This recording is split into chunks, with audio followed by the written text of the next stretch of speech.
पुराण अनुसार कहुए कि संसारर समस्त मनीषों स्नान करने परे सूर्यदेव को अवश्य जल चढ़ाइवा दरकार। तंबार गड़ुरे जल चढ़ाइवा बहुत भल मानती। जल सहित चाउल एवं फूल विसर्जन करी सूर्यदेव को जल चढ़ाइवा द्वारा सूर्यदेव बहुत शीघ्र प्रसन्न हुअन्ति। जल चढ़ाइवा समय सूर्यदेवंकर मंत्र उच्चारण करने दरकार।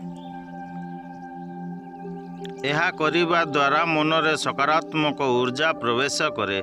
जो लोकंकर स्वास्थ्य सबुबेले खराब होता है, जदि से लोक सबुदिन सकालू स्नान करने पर सूर्यदेव को जल चढ़ाती ताहेले तांको स्वास्थ्य संबंधित जो सब समस्या हुए सही सबुर निवारण प्राप्त हुए।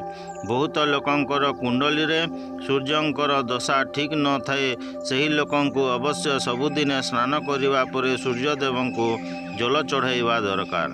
यह करने द्वारा जहाँ भी तांको घरे खराब अच्छी सेतिरे सुधार आसी थाए। प्रश्न यह जे कि सूर्य भगवान को किपरि एवं केतेबेले जल चढ़ाइवा दरकार। चलंतु जानिबा सूर्यदेव को जल चढ़ाइवा समय रे केउं केउं कथा उपरे ध्यान देवा दरकार। पूर्व दिग को मुह करंतु। सूर्यदेव को सबुबेले पूर्व दिग को मुह करी जल चढ़ाइवा दरकार। जल चढ़ाइवा समय जल छिटिका मारी आपणक पादरे न पड़वा दरकार। सबुबेले यही कथार ध्यान रखंतु। जोठु भी आपण जल चढ़ाउछंती सही स्थानरू सूर्य को देउथबा अर्घ्यर जल आपणक पादरे कदापि न पड़वा दरकार। कहीं ना यह द्वारा सूर्यदेव क्रोधित होइथांती। आपणक उपरे कहार अशुभ दृष्टि पड़ी पारे।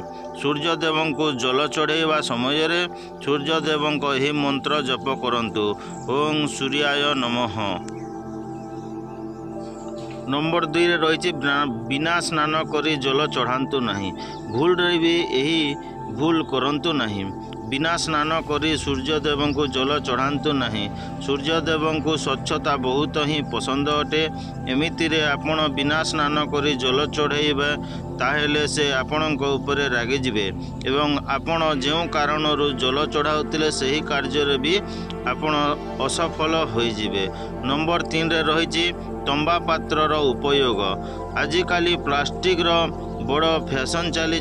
प्लास्टिक रो कौनसी भी प्रकार पात्र रे सूर्यदेव को बिल्कुल भी जल अर्पण करंतु नहीं। यह व्यतीत स्टील, पीतल, काच इत्यादि पात्रर प्रयोग बिल्कुल भी करंतु नहीं। सूर्यदेव को जल चढ़ाइवा पई सबुबेले तंबा पात्रर प्रयोग करने दरकार। यह पछरे वैज्ञानिक कारण यह जे सूर्यदेव को उष्मतारू प्लास्टिक रु किछि जहरीला गैस बाहरे, जहाँकि आम स्वास्थ्य पई ठीक नुहे। नंबर 4 रही ब्रह्म मुहूर्त ही आपण जल अर्पण करंतु। चेष्टा करंतु आपण ब्रह्म मुहूर्त ही सूर्य को जल अर्पण करंतु। ब्रह्म मुहूर्त अर्थात सकाल 3टा ରୁ 5टा पर्यंत समय सूर्यदेव को जल अर्पण करने सबुठु भल समय अटे।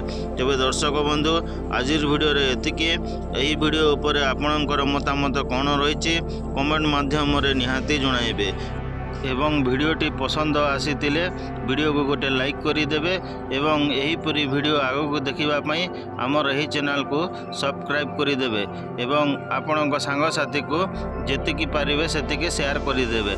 तेबे दर्शक बंधु आज भिडियो एतिकी। जय जगन्नाथ, नमस्कार।